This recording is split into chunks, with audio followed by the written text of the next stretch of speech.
चलो मित्रों, हवे આપણે ઉદાહરણ 1.11 ની વાત કરીએ। રકમમાં આપણને આપેલું છે કે એક વિદ્યુત ક્ષેત્ર ધન x માટે ધન x દિશામાં અને ઋણ x માટે તેટલું જ મૂલ્ય સમાન ઋણ x દિશામાં છે, બરાબર। ત્યાર પછી આપણને રકમમાં એવું કહે છે કે x ગ્રેટર ધેન 0 માટે e પ્લસ 200 અને x લેસ ધેન 0 માટે માઇનસ 200 i કેરેટ, એટલે કે જમણી તરફ પ્લસ અને ડાબી તરફ માઇનસ આપેલું છે। 20 સેન્ટીમીટર લંબાઈ અને 5 સેન્ટીમીટર ત્રિજ્યાનો નળાકાર। ચલો આપણે પહેલા નળાકાર ડ્રો કરીએ। તો આ પ્રમાણે કન્ડિશન આપેલી છે। નળાકાર ધ્યાનમાં લઈએ આપણે। નળાકારની લંબાઈ આપણને 20 સેન્ટીમીટર આપેલી છે, તો 20 સેન્ટીમીટર લંબાઈ અને એની અક્ષ ધ્યાનમાં લઈએ। પહેલા આ એની અક્ષ ધ્યાનમાં લઈએ નળાકારની। આ પ્રમાણે નળાકારની અક્ષ ધ્યાનમાં લઈએ। એની ત્રિજ્યા આપણને અહીંયા આપેલી છે 5 સેન્ટીમીટર।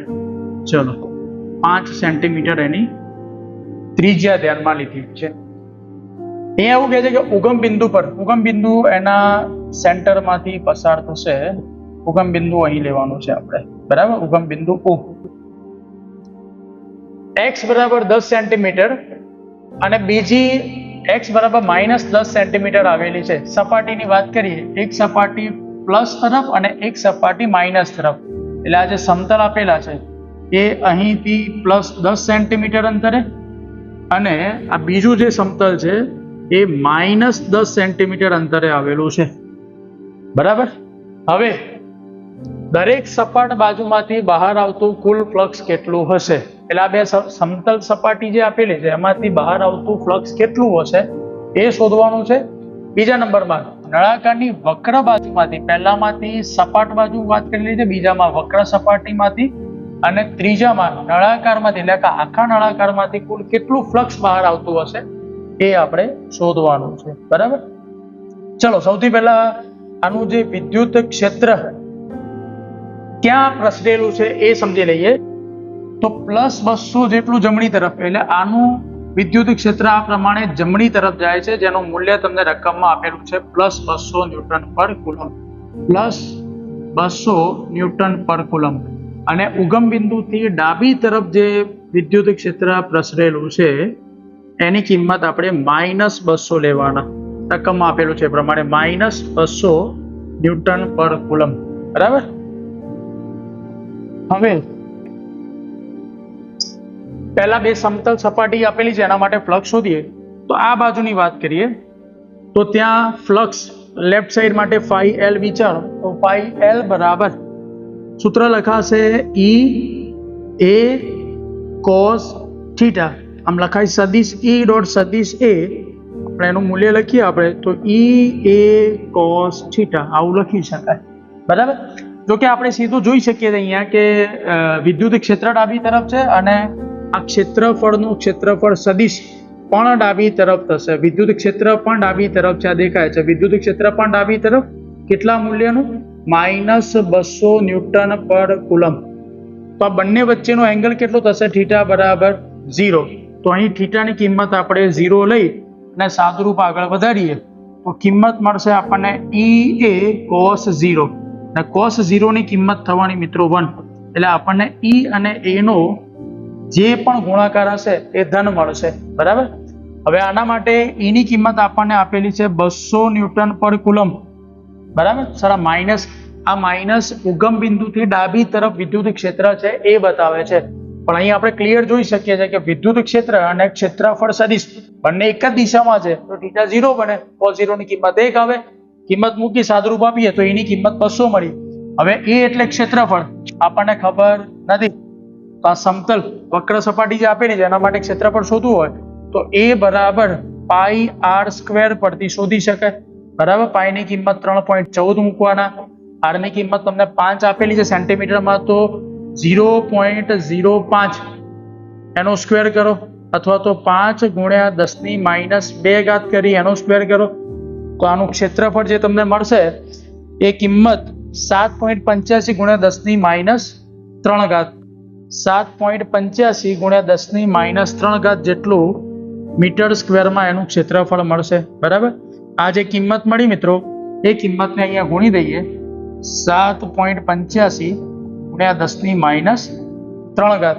તો પહેલી કન્ડિશનમાં જે ફ્લક્સ મળશે ડાબી તરફનું એ આપણને મળશે 1.57 ગુણ્યા 10 ની 1.57 જ મળશે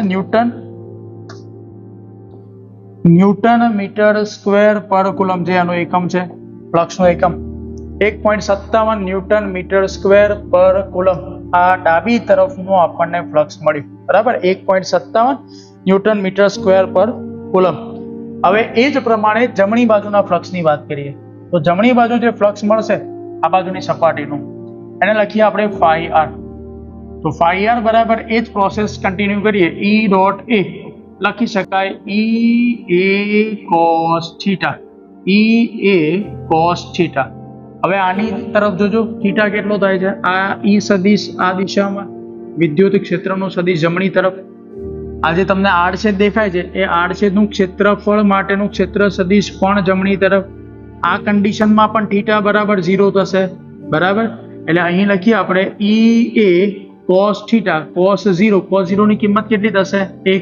તો એનો મતલબ અહીંયા જે કિંમત આવશે એ અહીંયા તમે E a નો ગુણાકાર કર્યો એની એ જ કિંમત મળશે. વિદ્યુત ક્ષેત્ર બંનેના મૂલ્યો સમાન છે 200. બંનેના આડછેદના ક્ષેત્રફળ સમાન થશે એ માટે એનો મતલબ આનું મૂલ્ય પણ એટલું જ મળશે જે ડાબી બાજુ મળ્યું. phi r બરાબર 1.57 ન્યૂટન મીટર સ્ક્વેર પર કુલમ. જમણી તરફનું ફ્લક્સ પણ આ જ મળશે આપણને. જમણી તરફનું જે ફ્લક્સ મળશે એ પણ એ જ મળશે કે જે ડાબી તરફ મળેલું હતું. મૂલ્યો બંનેના સમાન હશે. હવે વાત કરીએ આખા નળાકારના વક્ર સપાટી સાથે સંકળાયેલું ફ્લક્સ કેટલું હશે. વક્ર સપાટી એટલે કે આ સપાટીની વાત કરી રહ્યા છે. આ વક્ર.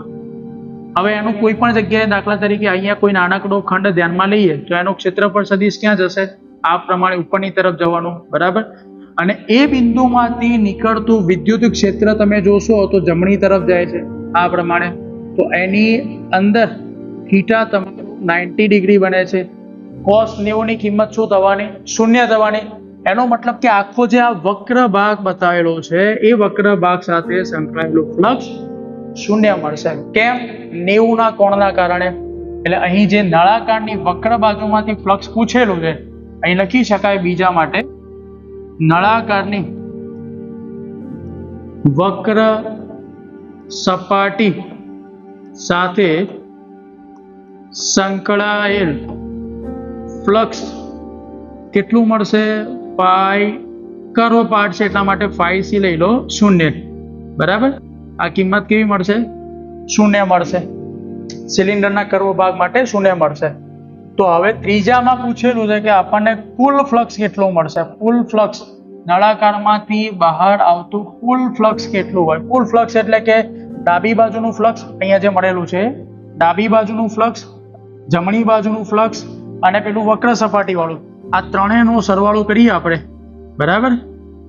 કુલ ફ્લક્સ પાઈ બરાબર લેફ્ટ સાઈડ ફ્લક્સ રાઈટ સાઈડનું અને પેલું કર્વ પાર્ટ માટે જે હતું એ ત્રણનો સરવાળો કરીએ એટલે આની અંદર કિંમત મળશે 1.57 પ્લસ 1.57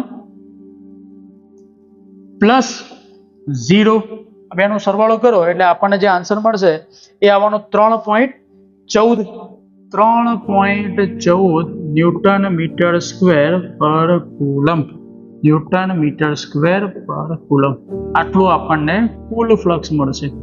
3.14 ન્યૂટન મીટર સ્ક્વેર પર કુલમ. આટલું ફ્લક્સ મળશે આપણને. બરાબર. અને છેલ્લો પ્રશ્ન આની અંદર પૂછેલું છે કે એની સાથે સંકળાયેલો કુલ વિદ્યુતભાર, અંદર કેટલો વિદ્યુતભાર સંકળાયેલો હશે એ શોધવાનો છે. તો એના માટે તમને સૂત્ર ખબર છે. phi બરાબર q upon epsilon 0.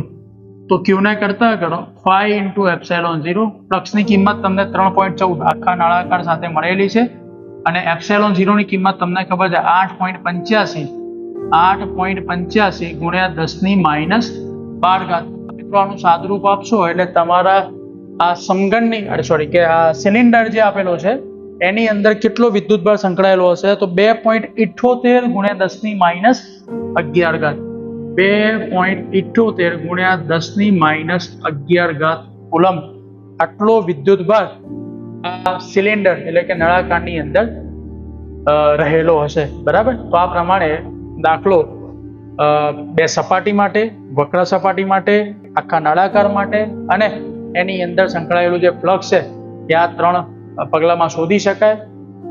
દાખલો અલગ અલગ પણ પૂછી શકે, 2 માર્ક્સમાં હોય તો અલગ અલગ દાખલાને ભાગ પાડીને પૂછી શકે અને કદાચ 3 અથવા 4 માર્ક્સમાં પણ આ દાખલો બોર્ડની એક્ઝામમાં પૂછાઈ શકે છે. બરાબર. તો આ પ્રમાણે ગણતરી કરી શકે.